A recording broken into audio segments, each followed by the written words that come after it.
E se aquela tensão crônica nos ombros no final do dia não tiver absolutamente nada a ver com a cadeira do escritório? Nossa, isso é muito real. E se, na verdade, for o sistema nervoso, mantém num estado de prontidão militar para uma ameaça que a mente racional nem chegou a registrar, não é? Exato. A gente costuma achar que pensa só com a cabeça. Tipo que o corpo é só um veículo de transporte para o cérebro. Mas a biologia conta uma história bem diferente, né? Com certeza. Uma história onde o corpo toma as decisões muito antes da mente formular qualquer pensamento em palavras. A gente foi, sabe, culturalmente treinado a viver do pescoço para cima. Aham, ignorando tudo. Pois é, ignorando completamente os dados vitais que vêm de baixo.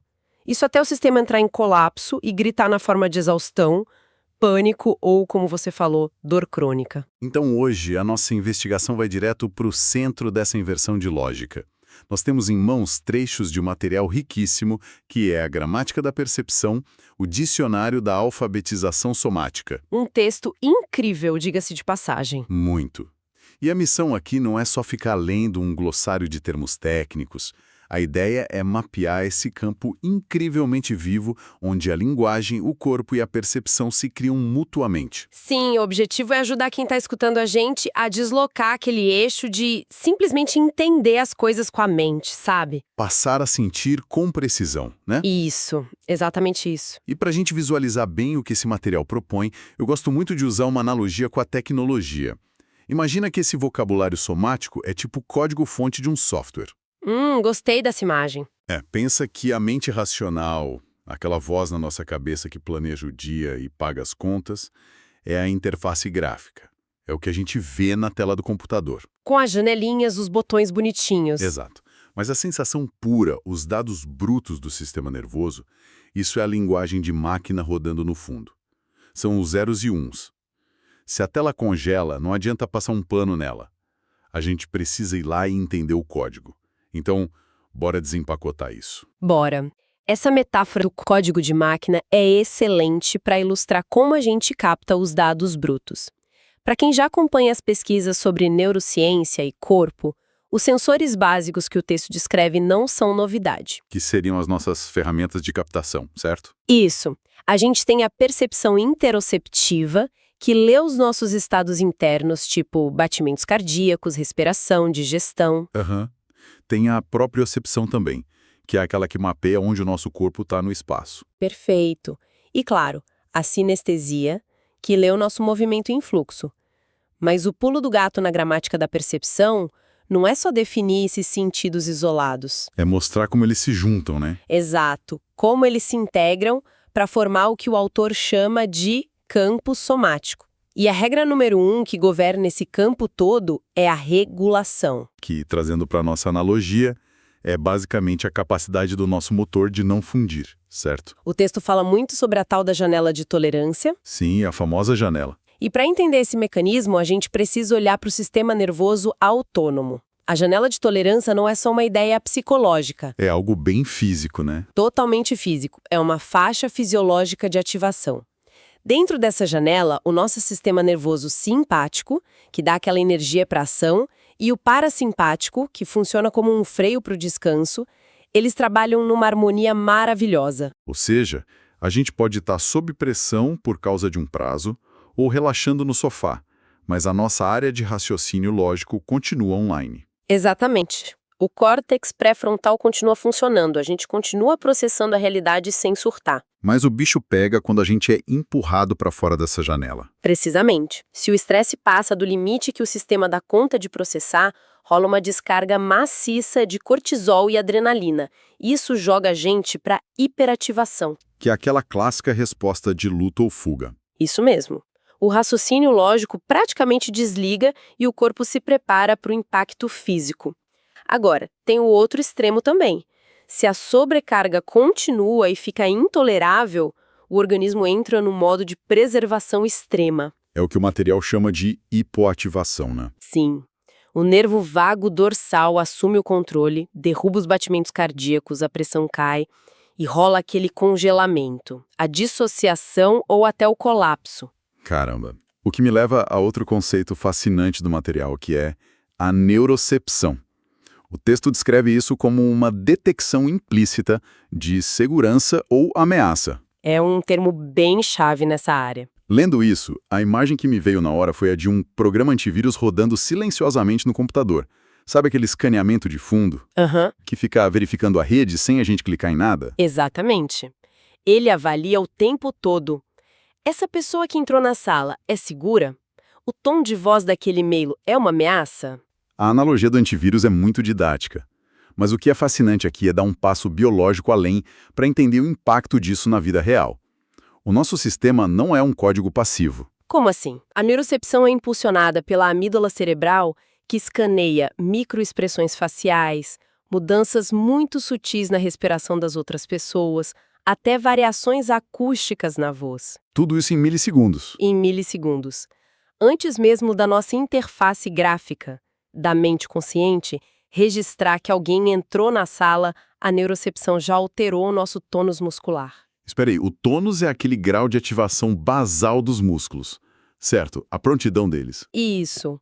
O tônus expressa o nosso estado emocional direto na matéria física do corpo.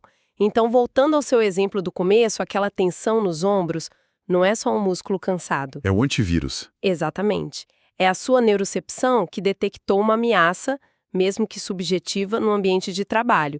Ela ordenou que o trapézio ficasse contraído para defender a jugular ou para atacar. Nossa, faz muito sentido. Então, o problema da desregulação é que a gente perde essa flexibilidade, né? O ambiente exige que a gente mantenha esse tônus defensivo o tempo inteiro. Pois é, a gente esquece como relaxar quando o perigo passa.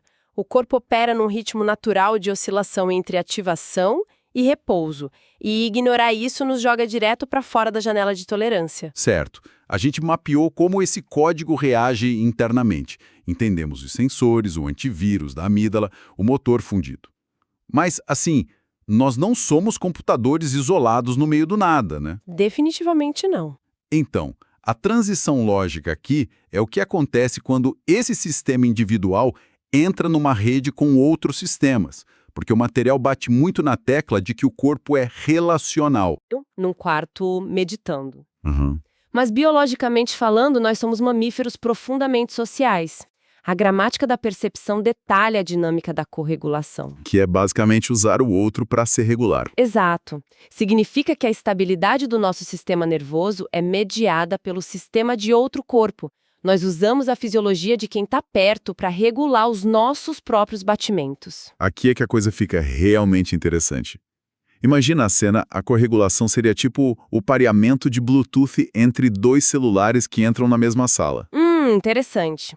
Como assim? Tipo, eles se encontram e começam a trocar dados, no fundo. Mas a minha dúvida é, se um dispositivo está com vírus hiperativado, ele corrompe o outro através do Bluetooth? Ou o sistema mais estável consegue puxar o outro para calma? Olha, o Bluetooth capta bem a ideia da conexão sem fio. Mas, na fisiologia, parece mais com vasos comunicantes cheios de água. Ah, é vasos comunicantes. Isso. Quando dois sistemas entram em contato, começa um processo de ressonância e sintonização.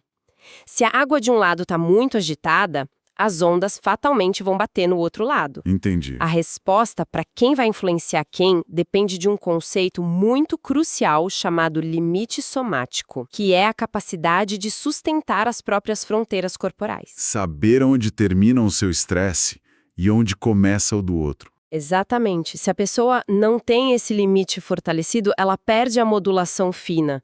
Imagina sentar do lado de alguém muito ansioso no metrô. O que acontece? A gente fica ansioso junto. Acontece o espelhamento. Os neurônios espelho captam a respiração curta do vizinho, o nervo vago acelera o seu coração, antecipando uma ameaça que nem é sua. Caramba! E o material destrincha essa mecânica em 3 fases da ação, não é? O impulso, a inibição e a descarga. Sim, o impulso é aquela energia nascendo dentro da gente, a inibição é a suspensão desse movimento e a descarga é a liberação da energia. E a forma como a gente gerencia isso no dia a dia é o que cria os nossos padrões de movimento. O jeito que a gente senta, se o maxilar está travado. Total, e os nossos micromovimentos, aquelas coisas quase invisíveis já comunicam pro antivírus do outro se a gente está aberto ou fechado em proteção. Antes mesmo da gente falar um oi, é uma dança assustadoramente rápida. Muito rápida. E isso exige um nível de consciência corporal imenso para a gente não ser arrastado pela maré das outras pessoas. O que nos leva para um gargalo gigante dessa história toda. Já vimos como o hardware funciona, como os corpos conversam pelo Bluetooth somático. Mas como que a nossa mente consciente traduz toda essa montanha-russa de eletricidade e química? Aí entra a importância de dar palavras à experiência. Que a gramática da percepção chama de nomeação somática, não é? A prática de usar metáforas somáticas para explicar as sensações. Sim, porque o dado bruto não vem com legenda. A gente precisa da linguagem simbólica. A gente fala coisas como, nossa, sinto um nó na garganta. Ou, um peso afundando meu peito. Isso, um calor subindo.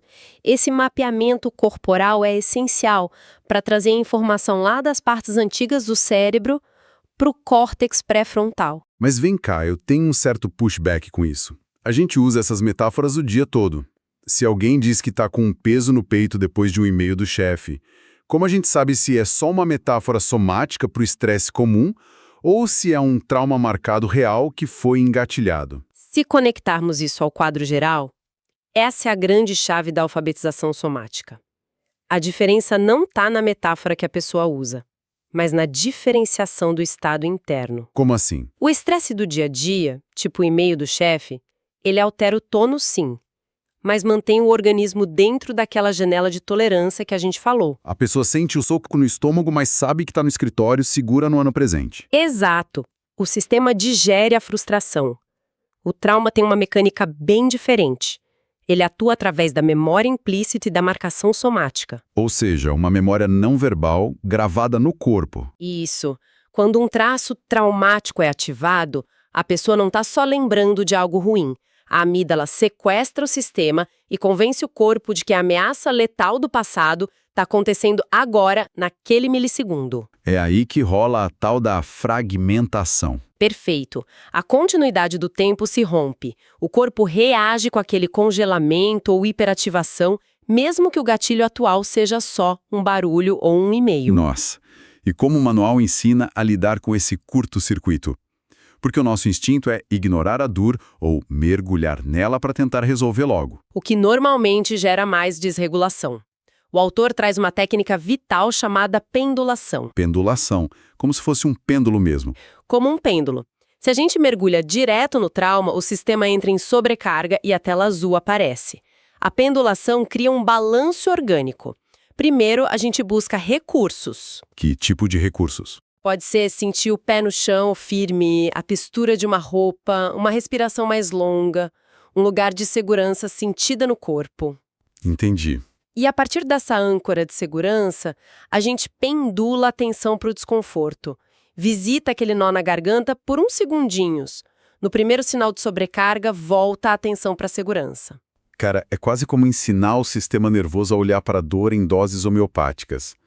Vai no desconforto, toca nele e volta para o chão firme. Uma mecânica brilhante para integrar a experiência. Exatamente. Sem entrar em colapso. Mas se a gente pode aprender a balançar entre segurança e trauma sem quebrar, a pergunta natural é por que a gente não faz isso o tempo todo? E aí que entra a última dimensão do material. O corpo no mundo. Porque toda essa negociação não acontece num laboratório isolado. O material fala do corpo situado. Nosso sistema é moldado e esmagado pela cultura, pela economia. Então, o que isso tudo significa? O texto usa uns termos bem acadêmicos, tipo colonização do corpo, regulação social, violência somática. Como isso se manifesta na prática para quem está indo trabalhar no transporte público agora? Se manifesta da forma mais brutal possível no dia a dia. Pensa na pessoa num escritório. A interocepção dela grita, a bexiga tá cheia, é preciso me mover, a lombar tá doendo. Aham. Mas o ambiente corporativo exige produtividade. O padrão externo impõe segura a urina, toma mais café para mascarar o cansaço, fica imóvel mais 3 horas. Nossa, isso é colonização do corpo? É exatamente isso. Quando normas culturais ou do mercado se apropriam da sua experiência interna, forçam a pessoa a ignorar os próprios limites somáticos de forma repetida. Caramba, então quando a gente pula o almoço para entregar relatório, a gente está sendo cúmplice dessa violência somática contra o nosso próprio hardware? Desregulando o eixo hormonal até adoecer de verdade. E por isso o livro trata a busca pela autonomia somática como resistência pura. Mas como recuperar isso? O texto fala de aterramento, titulação e testemunho corporal. O aterramento, por exemplo, não é uma meditação esotérica. É focar na própria acepção pesada. Sentir os ossos na cadeira, os pés no chão. Isso manda um sinal físico pelo nervo vago para o cérebro de que a gravidade está te segurando. E aí a amígdala calma. Na hora. A titulação é expor o sistema gradualmente, que nem a gente falou na pendulação. Mas o divisor de águas mesmo é o testemunho corporal. Que é observar a sensação sem ser engolido por ela. É o ato de colocar um espaço entre o impulso e a descarga. Numa fechada no trânsito, em vez de explodir ou reprimir a raiva, você testemunha o seu coração acelerar. Você assiste à sensação. Isso recruta o córtex pré-frontal e diminui a intensidade do alerto. Sim, você não é a emoção, você está só observando ela. O conjunto disso tudo é o que o autor chama de integração viva e ecologia somática. Porque se eu me regulo com testemunho corporal, eu estabilizo o meu campo, o que acalma a rede inteira de pessoas ao meu redor pela corregulação. Perfeitamente. É impressionante a escala do que a gente navegou hoje. Saímos da sensação crua, entendemos o motor do sistema nervoso, a nossa ressonância em sociedade, vimos como nomear o trauma e que recuperar essa conexão é um ato político. E vale reforçar que a alfabetização somática não é um destino onde a gente nunca mais se estressa. É uma prática contínua. É recuperar a resiliência para saber voltar para a janela de tolerância mais rápido quando a gente sai dela. É parar de viver só do pescoço para cima. E isso levanta um pensamento provocativo para continuar ecoando na mente de quem escuta a gente. Se o nosso sistema reage muito antes pela neurocepção e se a gente se regula o tempo todo pelo estresse invisível de quem está do lado, até que ponto as nossas decisões diárias, que a gente jura que são super racionais e lógicas, são, na verdade, puros impulsos somáticos de sobrevivência disfarçados de razão? Nossa, grande pergunta. Fica aí a provocação sobre quem realmente está no comando da interface. E por agora a gente deixa um pequeno desafio. Nos próximos minutos, sem tentar consertar nada, apenas testemunhe os micromovimentos da sua respiração. Preste atenção no código. Até a nossa próxima investigação. Bem-vindos a esta nossa exploração visual. Hoje, a gente vai mergulhar em algo realmente fascinante, a gramática da percepção. Sabe, isso é muito mais do que só decorar uma lista de termos anatômicos. A ideia aqui é mapear o corpo não como uma máquina estática e sem graça, mas como um organismo vivo, pulsante e que é literalmente uma linguagem em si mesma. A gente vai entender como a nossa percepção física e a linguagem interagem o tempo todo para moldar a nossa realidade. Bora lá? Então olha só como estruturamos esse mapa de alfabetização somática. Ele segue uma progressão muito clara, tá? Não é nada aleatório. A gente começa lá no fundo nas sensações internas mais primitivas e vai subindo passo a passo, passando pela regulação do corpo, por como a gente se relaciona e, no fim das contas, chegando até a realidade política que nos cerca. É uma viagem incrível do micro para o macro. Para a gente não se perder, o nosso roteiro passa por 6 pontos-chave. Começamos com os fundamentos da experiência corporal, passamos pelo sistema nervoso, como nos relacionamos, a linguagem do trauma, a dimensão política e, por fim, a prática somática. É um mapa perfeito para desvendar como o que sentimos puramente no físico acaba construindo o nosso mundo social complexo. Começando pelo começo, os fundamentos, a base de tudo. A gente está falando aqui dos dados brutos do corpo. Pensa bem, muito antes do nosso cérebro conseguir dar um nome para uma emoção ou elaborar um pensamento super complexo, a sensação já aconteceu. É aquele processamento primário, a fundação silenciosa que capta informações milissegundo a milissegundo. E a primeira parada nessa base é a percepção interoceptiva. Esse nome pode até parecer complicado, mas é basicamente a nossa capacidade de ler sinais vitais puramente internos. Pensa na habilidade de sentir o próprio batimento cardíaco, o ritmo exato da respiração ou até aquela mudança sutil de temperatura no estômago. É como se fosse um radar biológico operando 24 horas por dia.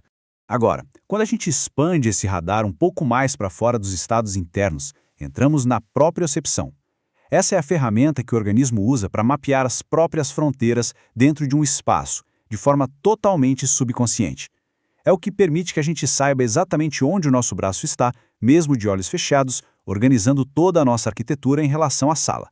E se a gente adicionar movimento contínuo a isso tudo? Aí chegamos na sinestesia.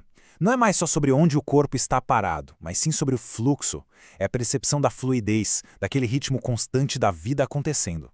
Basicamente, é a gente sentindo a nossa própria energia cinética em pura ação. Bom, avançando para a nossa segunda camada, a gente precisa falar do sistema nervoso e da regulação. Porque, vamos combinar, se toda essa enxurrada de dados sensoriais crus não fosse muito bem gerenciada, o corpo simplesmente entraria em colapso. É exatamente aqui que entra a forma magistral como o sistema nervoso modula tudo isso. O detalhe é que o sistema nervoso pode oscilar muito entre extremos de desregulação. De um lado, a gente tem a hiperativação. Sabe aquele estado clássico de alerta máximo, de pura luta ou fuga? Pois é. Do outro lado, temos o oposto absoluto, a hipoativação. Isso acontece quando rola um desligamento total, um congelamento ou colapso diante de uma carga de estresse que é simplesmente impossível de processar. É exatamente por isso que o conceito de janela de tolerância é tão crucial. Imagina que essa janela é uma zona de ouro, o intervalo ideal de ativação onde o organismo consegue processar a intensidade da vida, sentir as emoções e lidar com as novidades, tudo isso sem perder a flexibilidade. Fora dessa janela é que a gente esbarra naqueles extremos que acabamos de ver. E para se manter dentro dessa janela de segurança, o corpo usa duas estratégias incríveis. A autorregulação, que é quando a gente consegue encontrar o nosso centro de forma totalmente independente, e a corregulação, que é fantástica. É quando um sistema nervoso precisa da presença calma e ritmada de outro corpo humano para conseguir se acalmar e se organizar. E isso nos leva direto para a nossa terceira camada, que é o corpo em contato com o mundo. Porque o jeito que a gente está regulado ou desregulado internamente vai ditar de forma direta como a gente se relaciona e como expressamos nossos impulsos. É nesse ponto exato que a biologia interna vira comportamento social. O tempo todo, os corpos estão fazendo uma verdadeira dança de negociação nas relações. Por um lado, tentamos manter uma abertura, que é a disposição genuína para ser afetado pelo outro. Mas, do outro lado, a gente também precisa de um nível de fechamento, funcionando como uma camada de proteção vital para evitar qualquer sobrecarga sensorial. É um equilíbrio muito delicado. Para sustentar esse balanço entre abrir e fechar, usamos algo chamado limite somático. Essa é a ferramenta física e perceptiva que nos ajuda a manter as nossas fronteiras corporais e emocionais bem definidas durante o encontro. Sem a capacidade de sentir onde nós terminamos e o mundo começa, qualquer contato externo pode virar uma ameaça em vez de uma conexão. Mas aí vem a grande questão. E quando essas ameaças são grandes demais e as barreiras falham? É aí que entramos na quarta camada, focada no trauma. Quando os limites somáticos são sobrecarregados, a experiência se fragmenta. Essa quebra de continuidade exige uma nova linguagem somática para ser compreendida. A fonte base explica isso através do conceito de marcação somática.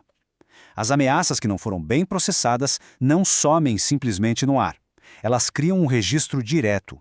É como se a memória não verbal do que aconteceu ficasse literalmente gravada nos tecidos, na postura e nas respostas automáticas do nosso próprio corpo. Para resolver essas marcas, o material introduz a prática da pendulação. Em vez de forçar a mente a reviver o trauma de forma direta e dolorosa, a pendulação é um movimento sutil. A gente balança o foco gentilmente entre uma zona interna de conforto e a área de desconforto. Esse vai e vem, bem devagar, ajuda o organismo a integrar o que passou, só que com muita segurança. Agora, vamos dar um zoom out e olhar para o cenário macro, a dimensão política do corpo situado.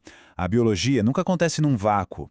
Nós existimos, respiramos e sentimos dentro de ecossistemas históricos, culturais e políticos incrivelmente complexos, e tudo isso bate direto no nosso sistema nervoso central.